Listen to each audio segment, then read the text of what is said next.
Students, तो हम अब उत्तक के बारे में पढ़ रहे हैं। पहले से इससे पहले वाली वर्कशीट में भी और पीरियड में भी हमने उत्तक के बारे में जाना।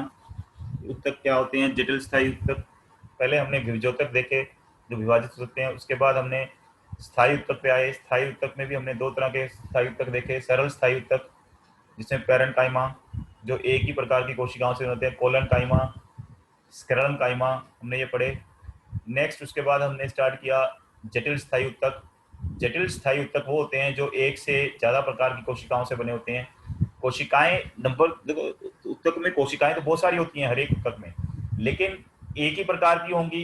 स्थायी उत्तकों में अगर एक ही प्रकार की होंगी, स्थायी उत्तक पौधों में पाए जाते हैं, पादपों में। तो जब एक ही प्रकार की कोशिकाओं से बने हैं तो वो सरल स्थायी उत्तक है। और जिसमें कोशिकाओं के प्रकार भी बहुत सारे हैं, नंबर तो बहुत सारे हैं ही, संख्या तो है ही ज्यादा, प्रकार भी हैं तो ज्यादा, तो उसको हम बोलेंगे जटिल स्थायी उत्तक। जटिल स्थायी उत्तकों में दो तरह के हैं, जाइलम और फ्लोएम। जाइलम हमने पढ़ा, इनको हमने पिछले वीडियो में सीखा और वर्कशीट में सीखा कि उसमें आपके पास जो है ये, इनको हम संवहन बंडल, संवहन वाले बोलते हैं। तो आप पिछला वीडियो भी देख सकते हैं, इसके लिए पिछली वर्कशीट का जो है। अब हम पढ़ेंगे फ्लोएम के बारे में। फ्लोएम जो है वो भोजन का संवहन करता है। जैसे जाइलम में हमने पढ़ा वो पानी का, जल का संवहन करता है, जड़ों से जल और खनिज को जड़ों से अन्य भागों तक पहुंचाता है। फ्लोएम आपको पता है कि जो आपका इसमें बनता है, भोजन बनता है, वो पत्तियों में बनता है, पौधों में। और पत्तियों से भोजन तो सबको चाहिए, पौधे भाई जीवित चीजों को भोजन चाहिए तो पौधे को भी चाहिए। पौधे के हर एक भाग को, हर एक भाग जो जीवित है उसको भोजन चाहिए। तो वहां तक भोजन कैसे जाएगा पत्तियों से? वो जाएगा फ्लोएम द्वारा। ये ध्यान रखा आप, पत्तियों से, क्योंकि भोजन बनता ही पत्तियों में है, हरी पत्तियों में, क्योंकि वहां प्रकाश संश्लेषण होता है, क्लोरोफिल होता है। तो फ्लोएम वो उत्तक है जो भोजन को पौधों में, पौधों की हर पत्तियों में जो भोजन बनता है उसको अन्य भागों तक पहुंचाता है। अन्य भाग कौन से होते हैं पौधों में? जड़ें, तना, उसके फल फूल, हर चीज में भोजन चाहिए। तो भोजों में भोजन का संवहन मतलब ट्रांसपोर्ट, बना तो पत्तियों में, अलग अलग जगह पे जाएगा कैसे? वो पहुंचाएगा फ्लोएम। हमने इससे पहले जाना कि पादपों में जड़ों द्वारा मिट्टी से जल और खनिज लवण को संवहन, ट्रांसपोर्ट कौन करता है? कार्य जटिल स्थायी उत्तक जाइलम द्वारा संभव होता है। उसी प्रकार पत्तियों में बने भोजन को पादपों के विभिन्न हिस्सों तक पहुंचाने का कार्य कौन करेगा? दो तरह के स्थायी उत्तक थे, दूसरा है फ्लोएम। तो आप समझ गए, जाइलम वो है, वही जटिल स्थायी उत्तक है, क्योंकि एक से ज्यादा उत्तकों से बना हुआ था, आपने पीछे पढ़ा। जाइलम रेशे, जाइलम पैरेन्काइमा, ऐसी फ्लोएम भी जटिल स्थायी उत्तक है, उसमें भी एक से ज्यादा प्रकार की कोशिकाएं हैं। और जब जाइलम जो है वो मिट्टी से, मिट्टी में क्या होती हैं? जड़ें, जो जड़ों से जड़ें लेती हैं मिट्टी से खनिज लवण, उसको वो संवहन करता है पादप के दूसरे हिस्से, मेनली पत्तियों तक। पर अब पत्तियों में जो भोजन बनता है उसको कौन लेके जाएगा? उसको ले जाने के लिए पादप के दूसरे हिस्से, पौधे के दूसरे हिस्सों तक ले जाने के लिए दूसरा उत्तक है जिसका नाम है फ्लोएम। फ्लोएम भी एक जटिल स्थायी उत्तक है, ये हम पहले पढ़ चुके हैं। अब फ्लोएम की हम संरचना पढ़ेंगे इस वीडियो में, इस वर्कशीट में। तो आप देख लिए इसमें, तो उसको हम बोलते हैं स्थानांतरण। उसको हम संवहन नहीं बोलेंगे, क्या बोलेंगे? स्थानांतरण। संवहन क्योंकि वो होता है जो ट्रांसपोर्ट करना है, स्थानांतरण ट्रांसलोकेशन, एक जगह से दूसरी जगह पहुंचाना, उसको बोलते हैं स्थानांतरण करना, ट्रांसफर करना या ट्रांसलोकेट करना। ये स्थानांतरण होता है भोजन का फ्लोएम द्वारा। और खनिज लवण और जल का क्या होता है? संवहन जाइलम द्वारा। अब हम देखेंगे फ्लोएम की कुछ चीजें। ये फ्लोएम अलग अलग तरह से बना हुआ है, फ्लोएम का एक चित्र बनाया हुआ है। तो फ्लोएम के अंदर फ्लोएम का पैरेन्काइमा होता है, उसमें साथी कोशिकाएं जिनको गार्ड सेल बोलते हैं, ये दिखाया हुआ है। नलिकाएं, चालिनी, चालनी नलिका, ये सारी चीजें हैं। तो चार इससे संघटक हैं मेन, ये आप याद रखें। फ्लोएम चार तरह के कोशिकाओं से बना है। कंपोनेंट्स ऑफ फ्लोएम, जब फ्लोएम की चार संघटक हैं, चार प्रकार की कोशिकाओं से मिलकर बना है, क्योंकि उत्तक कोशिकाओं से मिलकर बनते हैं।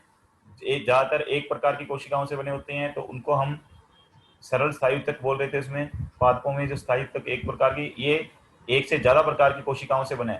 नंबर नहीं कह रहे हम, प्रकार, टाइप। नंबर होता है संख्या, संख्या तो है ही ज्यादा भाई। कोशिकाओं को मिलकर उत्तक बनते हैं, मतलब बहुत सारी कोशिकाओं से मिलकर बनते हैं उत्तक। तो संख्या तो हर एक उत्तक में ज्यादा होगी, लेकिन प्रकार ज्यादा होगी तो जटिल है। तो संरचना में इसके 4 प्रकार की कोशिकाओं से मिलकर बना है। जैसे जाइलम भी 4 प्रकार की कोशिकाओं से बना था, फ्लोएम भी 4 प्रकार की कोशिकाओं से, 4 कोशिकाओं से नहीं, 4 प्रकार, 4 टाइप। कोशिकाएं तो एक एक प्रकार की कई सारी हो सकती हैं, उसके अंदर एक प्रकार की 10, 12, 50, 100 इतनी हो सकती हैं, लेकिन कोशिकाएं, सेल तो बहुत सारे हैं हमारे अंदर, मिलियंस ऑफ सेल्स हैं। ये पादपों की बात कर रहे हैं हम, तो पादपों में भी बहुत सारे सेल हैं, बहुकोशिक के हैं वो, लेकिन प्रकार कितनी है फ्लोएम के अंदर? 4 प्रकार, इसलिए वो जटिल है। 4 प्रकार की कोशिकाएं हैं जिनको हम फ्लोएम के अवयव या संघटक, जिनसे वो मिलकर बने। अब उनके नाम देखिए, जैसे उसमें 4 नाम हमने जाइलम में पढ़े, ऐसी फ्लोएम में है चालिनी नालिका, साथी कोशिकाएं, फ्लोएम पैरेन्काइमा, फ्लोएम रेशे। आपने ध्यान दिया होगा जाइलम में भी जाइलम रेशे भी थे, जाइलम पैरेन्काइमा भी था। उसमें यहाँ पर कोशिकाएं और ये चालिनी नालिका नहीं थी, उसमें वाहिका और वाहनी नालिकाएं थी। तो अब इसमें देखें चालिनी नालिका कौन सी होती है। चालिनी नालिका छिद्रित भित्ति वाली, छिद्रित मतलब उसमें छेद वाली भित्ति, उसकी जो कवरिंग है, भित्ति है, कवरिंग जो होती है वो छेद वाली होती है, और उसमें नलिकाकार कोशिका होती है, नली के आकार की, नाड़ी के आकार की होती है। ये देखिए चालिनी नालिका। चालनी क्या होती है? अपने घर में अगर छलनी जिसको बोलते हैं हम, सीव ट्यूब, इंग्लिश में बोलते हैं सीव ट्यूब। ट्यूब क्या होती है तो पता है, जिसमें से चीजें निकल सकती हैं, पाइप टाइप की। और चालनी मतलब जिसमें छेद होते हैं, तो इसमें छेद वाली ये नलिका है जिसमें से ऐसे चालन हो सकता है, चीजों का चालन हो सकता है। फिर है साथी कोशिकाएं। साथी कोशिकाएं आपको यहाँ दिखाई हुई हैं, जो उसके साथ देती हैं, वो साथी कोशिकाएं हैं। फिर हैं चालनी नालिका के साथ साथ साथी कोशिकाएं संलग्न होती हैं, जिनमें केंद्रक और कोशिकांग होते हैं, ये हैं साथी कोशिकाएं। यहाँ अगर चालनी नालिकाएं हैं जिनमें छेद वाली भित्तियां हैं, तो उसके साथ साथ ये सीव ट्यूब, जिसको चालनी नालिका बोलते, ये भी सीव ट्यूब, चालनी नलिका, इसके साथ साथ हैं साथी कोशिकाएं जिन। और फिर आते हैं फ्लोएम रेशे। फ्लोएम रेशे आपको पता था पहले ही, फ्लोएम रेशे क्या करते हैं। अभी जैसे जाइलम रेशे काम करते हैं, फ्लोएम रेशे काम करते हैं। अभी हम पढ़ेंगे डिटेल में कि ये कार्य क्या करते हैं, पहले उनकी स्ट्रक्चर देख रहे हैं। फ्लोएम रेशे हैं, और उसके बाद आपके पास क्या है, एक चीज ये ध्यान रखना है कि जैसे उसमें हमने पढ़ा था कि जाइलम पैरेन्काइमा जीवित होता है, ऐसे इसमें फ्लोएम रेशे को छोड़ के, फ्लोएम रेशे का काम सिर्फ मजबूती देना है, फ्लोएम रेशे को छोड़ के बाकी सारे क्या होते हैं, फ्लोएम रेशे को छोड़ के बाकी सारी कोशिकाएं जीवित हैं। 4 प्रकार की कोशिकाएं हैं, चालनी नालिका भी जीवित कोशिकाएं हैं, फ्लोएम पैरेन्काइमा आपको पता है वैसी जीवित कोशिकाएं, और साथी कोशिकाएं, ये तीनों जीवित कोशिकाएं हैं फ्लोएम के अंदर। अगर कोई पूछ ले फ्लोएम के अंदर मृत कोशिका कौन सी है, तो फ्लोएम रेशे मृत कोशिकाएं, बाकी सारे जीवित कोशिकाएं हैं। कौन कौन सी जीवित कोशिकाएं हैं? 4 प्रकार की कोशिकाएं, चालनी नालिकाएं जीवित होती हैं, साथी कोशिकाएं और फ्लोएम पैरेन्काइमा। फ्लोएम रेशों को छोड़कर बाकी सभी जीवित होती हैं। तो फ्लोएम रेशे मृत कोशिकाएं हैं, बाकी सब जीवित कोशिकाएं हैं। फ्लोएम पत्तियों से, फ्लोएम के कार्य क्या है? पत्तियों से भोजन को पौधे के विभिन्न भागों तक पहुंचाता है, उसका स्थानांतरण करता है, जिसको हम भोजन का स्थानांतरण बोलते हैं पादप के अंदर। पत्तियों में बना हुआ भोजन पौधों के विभिन्न भागों तक पहुंचाना, उसको बोलते हैं भोजन का स्थानांतरण। वो करता कौन है? फ्लोएम। फ्लोएम उत्तक जाइलम के तरह नहीं करता, वो पदार्थों को कोशिकाओं में दोनों ओर गति करा सकता है। इसका क्या मतलब है? आपको पता है, अगर आप पौधा देखें यहाँ पे, अगर मैं एक पौधा बनाने की कोशिश करूँ, पेड़ बनाने की कोशिश करूँ, या लंबा पौधा बनाने की कोशिश करूँ, उसमें पत्तियां हैं ऊपर, पत्तियां ऊपर होती हैं, और जड़ें कहाँ होती हैं? नीचे। ये तो आपको पता है, सामान्य पौधों में जड़ें नीचे हैं और पत्तियां कहाँ होंगी? ऊपर। तो ये जड़ों से, जो जल और खनिज है वो जड़ों से आता है, जाइलम द्वारा मेनली पत्तियों तक जाता है, बाकी को चाहिए पर पत्तियों को बहुत चाहिए, पत्तियों ने भोजन बनाना है, तो ये ऊपर की ओर गति करेगा हमेशा। ये कहाँ ले आता है? ऊपर की ओर, क्योंकि जड़ें सबसे नीचे हैं, और जड़ों से कोई चीज ले जानी है जाइलम को, तो वो ऊपर की ओर जाएगी, तो यहाँ ऊपर की गति होती है। लेकिन फ्लोएम में दोनों तरफ गति हो सकती है। कैसे? ये पत्तियों में अगर भोजन बना है, जो वो नीचे तो जा ही सकता है, जड़ों में, तनों में, वो तो नीचे है जड़े और तने, लेकिन जो ऊपर है, ऊपर क्या होता है पत्तियों से ऊपर? आपको पता हो पौधे के अंदर फूल, फल, अगर कोई भी पेड़ लगाए तो फल तो ऊपर हो सकते हैं ना, यहाँ फल हो सकते हैं, पेड़ में फल ऊपर हो सकते हैं पत्तियों से, यहाँ पत्तियां होंगी आपकी, अगर फल यहाँ होंगे, तो पत्तियां जो हैं आपकी, पत्तियों से भोजन अगर जाना है, फल के अंदर भोजन होता है, हम फल खाते हैं ना, उसके अंदर भोजन है पौधे के द्वारा बनाया हुआ। तो ये पत्तियों से अगर ऊपर जाना है इसको, तो ऊपर भी की गति हो सकती है ना। तो यहाँ पर आप समझ गए कि फ्लोएम जो है वो दोनों तरफ गति करा सकता है, ऊपर की तरफ भी और नीचे की तरफ भी, दोनों दिशाओं में वो भोजन को भेजेगा। अगर मैं फिर दोबारा आपको एक बार समझाने की कोशिश करूं, अगर ये पेड़ लगाए हम, पेड़ माने, और यहाँ इसकी जड़ें हैं पेड़ की मिट्टी के नीचे, और पत्तियां जो होती हैं, पत्तियां अगर मान लो यहाँ ब्रांचेस पे पत्तियां हैं, तो जड़ों से जो जाना है वो तो ऊपर की तरफ ही जाएगा हमेशा, जल और खनिज लवण जाइलम द्वारा। और जाएंगे किसके द्वारा? जाइलम द्वारा। तो जाइलम से जो गति होगी ऊपर की तरफ होगी। लेकिन जो पत्तियां हैं, पत्तियों में जो भोजन बनेगा वो नीचे भी जाएगा, जड़ों में, तने में, जहां भी जीवित चीजें हैं। और आपको ये भी पता है कि जो फल होते हैं, फल और फूल तो ऊपर लगे होते हैं ना, पत्तियां उससे नीचे होती हैं। तो अब पत्तियों से फल और फूल को जो भोजन चाहिए वो कैसे जाएगा? फ्लोएम द्वारा। और फ्लोएम द्वारा फिर अगर फलों और फूलों में जाना है तो ऊपर की तरफ जाना पड़ेगा उसको, भोजन को। तो इसका मतलब फ्लोएम में जो है दोनों तरफ जा सकता है भोजन, ऊपर भी और नीचे भी। तो फ्लोएम दोनों तरफ गति करा सकता है, लेकिन जाइलम में सिर्फ गति नीचे की तरफ होगी, क्योंकि खनिज लवण सिर्फ ऊपर की तरफ होगी, क्योंकि खनिज लवण जड़ों से ऊपर की तरफ ही जाएंगे, नीचे की तरफ तो जाएंगे नहीं। पत्तियों से ऊपर भी जा सकते हैं, नीचे भी, क्योंकि पत्तियों से नीचे जड़ें हैं और ऊपर क्या है? जड़ें और तना नीचे है, और ऊपर आप समझ गए हैं क्या है? ऊपर है फल और फूल। अब आ गया फ्लोएम उत्तक के संघटकों के नाम लिखिए। तो आपको अब रिवीजन करेंगे हम। फ्लोएम के संघटक कौन कौन से हैं? चलनी नालिका, सीव ट्यूब्स, साथी कोशिकाएं, फ्लोएम पैरेन्काइमा, फ्लोएम रेशे। तो फ्लोएम के 4 संघटक हैं, 4 प्रकार की कोशिकाएं हैं जिनको हम संघटक बोलेंगे। चालनी नालिका, साथी कोशिकाएं, फ्लोएम पैरेन्काइमा एंड फ्लोएम रेशे। आई होप ये आपको पता लग गया होगा जो हमने अभी बताया। नेक्स्ट है आपका फ्लोएम और जाइलम में अंतर स्पष्ट कीजिए। अंतर वही है कि जो जाइलम है, जाइलम क्या करता है?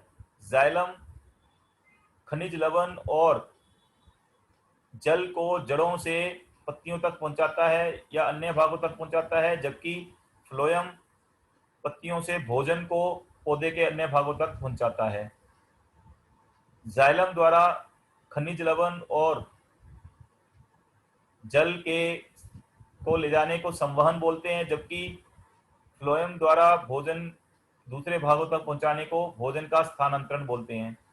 तीसरा, जाइलम उत्तक सिर्फ ऊपर की ओर जल और खनिज को ऊपर की ओर गति कराता है पौधे में, क्योंकि जड़ों से लेके जाएगा तो ऊपर की ओर ही जाएगा। लेकिन फ्लोएम जो है वो भोजन को ऊपर दोनों दिशाओं में गति करा सकता है, ऊपर भी और नीचे की तरफ भी। पत्तियों से ऊपर फल और फूल तक, और नीचे की तरफ जड़ों तक और तने तक गति करा सकता है। ये है जाइलम और फ्लोएम में अंतर, आप समझ गए होंगे। फिर है आपका इसके बाद देखिए नेक्स्ट क्वेश्चन है, पादपों में फ्लोएम का क्या कार्य होता है? पादपों में फ्लोएम का कार्य है, फ्लोएम पत्तियों से भोजन के पौधे को पौधे के विभिन्न भागों तक पहुंचाता है, जिसे भोजन का स्थानांतरण कहते हैं। तो ये है पादपों में भोजन का फ्लोएम का कार्य। नेक्स्ट है, पादपों में भोजन का स्थानांतरण क्यों जरूरी है? समझाइए क्यों जरूरी है। क्योंकि पादपों में भोजन बनता है पत्तियों में, पादपों में भोजन पत्तियों में बनता है, और पौधे के हर जीवित भाग को जीवित रहने के लिए भोजन चाहिए। जीवित तो पत्तियों से भोजन को बाकी भागों तक पहुंचाने के लिए भोजन का स्थानांतरण जरूरी है, ताकि सभी भागों तक, फलों तक, फूलों तक, जड़ों तक, तनों तक, सभी भागों तक पत्तियों में बना हुआ भोजन सभी भागों तक पहुंचाने के लिए भोजन का स्थानांतरण जरूरी है। नेक्स्ट क्वेश्चन है, फ्लोएम उत्तक को जटिल स्थायी उत्तक क्यों कहते हैं? फ्लोएम हो चाहे जाइलम हो, दोनों को जटिल स्थायी उत्तक इसलिए कहते हैं क्योंकि ये एक से ज्यादा प्रकार की कोशिकाओं से बने होते हैं। जटिल स्थायी उत्तक वो होते हैं जो एक से ज्यादा प्रकार की कोशिकाओं से बने होते हैं। तो जाइलम और फ्लोएम दोनों को ही मान लो, चाहे फ्लोएम पूछा इन्होंने। फ्लोएम को हम जटिल स्थायी उत्तक क्यों कहते हैं? क्योंकि यह एक से ज्यादा प्रकार की कोशिकाओं से बना हुआ है। क्योंकि फ्लोएम एक से ज्यादा प्रकार की कोशिकाओं से बना हुआ है। कौन सी? उसके नाम आपको बताने जरूरी नहीं है, क्योंकि फ्लोएम उत्तक 4 प्रकार की कोशिकाओं से मिलकर बना है, इसलिए इसको हम जटिल स्थायी उत्तक कहते हैं। आई होप आपको समझ आ गया होगा। ये कोई पिछला वीडियो देखेंगे तो आपको जाइलम का समझ आ जाएगा, इससे पहले वाली वर्कशीट। Okay, thank you.